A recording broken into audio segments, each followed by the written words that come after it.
The Japanese attack on Pearl Harbor on December 7, 1941, was one of the most significant events of World War II and prompted the U.S. to enter the war. Millions of people visit Pearl Harbor every year to honor those who died during the infamous attack. Let's take a look at the area's layout and get an overview of the key sites to help you plan your own visit. Pearl Harbor has three main areas that you can visit. The Visitor Center provides you with a comprehensive introduction to the events surrounding the attack. The USS Bowfin and Pacific Fleet Submarine Museum are next to the Visitor Center. The USS Arizona Memorial is located above the sunken ship and requires a short ferry ride to reach. And the third main area is Ford Island, which is where the Battleship Missouri and the Pacific Aviation Museum are located. The Visitor Center is typically your first stop at Pearl Harbor. Here you can tour two principal exhibit galleries, named The Road to War and Attack. You can also take some time to walk the well-maintained center grounds and see the outdoor exhibits. For those continuing on to the USS Arizona, you'll receive an orientation and safety briefing by a National Park Service ranger at the Visitor Center before boarding a ferry to the memorial. The USS Arizona Memorial is the most visited site at Pearl Harbor, and we recommend adding it to your itinerary.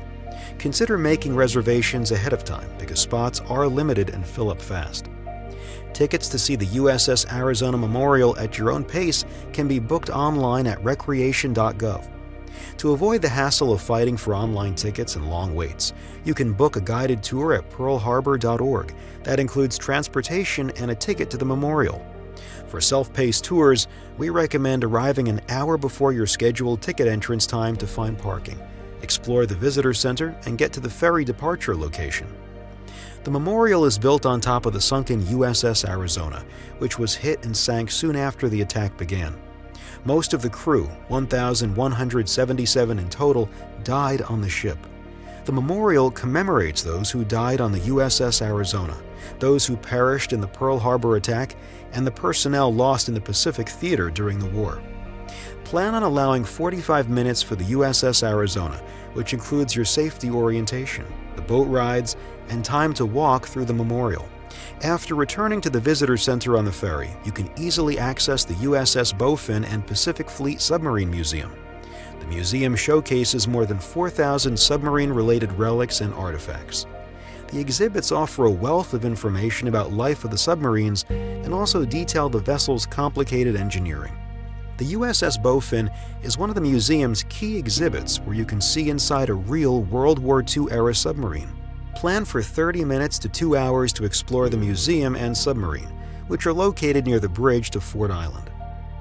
The Battleship Missouri Memorial is the second most popular site to visit after the USS Arizona Memorial and is located alongside Battleship Row at Ford Island. Nicknamed Mighty Mo, the USS Missouri is considered the most famous battleship ever built, with 8 battle stars earned during her service in World War II and 5 during the Korean War. The highly decorated battleship is best known as the location where Japanese officials signed the Instrument of Surrender, which officially ended World War II. You can choose between a guided 35-minute tour, a 2-hour self-paced tour, or both. Food options are located near the battleship. For those wishing to learn about the role aircraft played in the war, visit the Pearl Harbor Aviation Museum. Tour what used to be hangars 37 and 79 and be transported back through the history of aviation in the Pacific. See both Japanese and American planes used during and after the attack on Pearl Harbor. There are also exhibits on the Korean War and modern planes and helicopters used by the U.S. military. Take time to climb the historic Ford Island Control Tower and get a bird's-eye view of the harbor. You could easily spend an hour or two exploring the hangars. The self-guided audio tour is recommended to add more depth to your experience.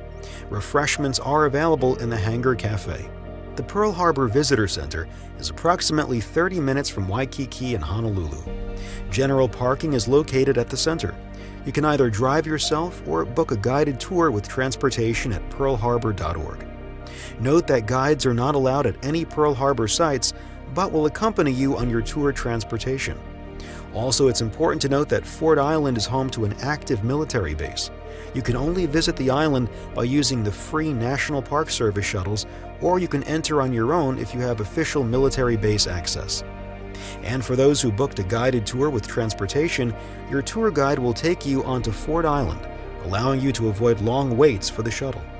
The Pearl Harbor Memorial and historic sites provide great insight into a pivotal moment of American history and are a must-see for visitors to the island. Visit pearlharbor.org today and book a tour for the memorial and historic sites.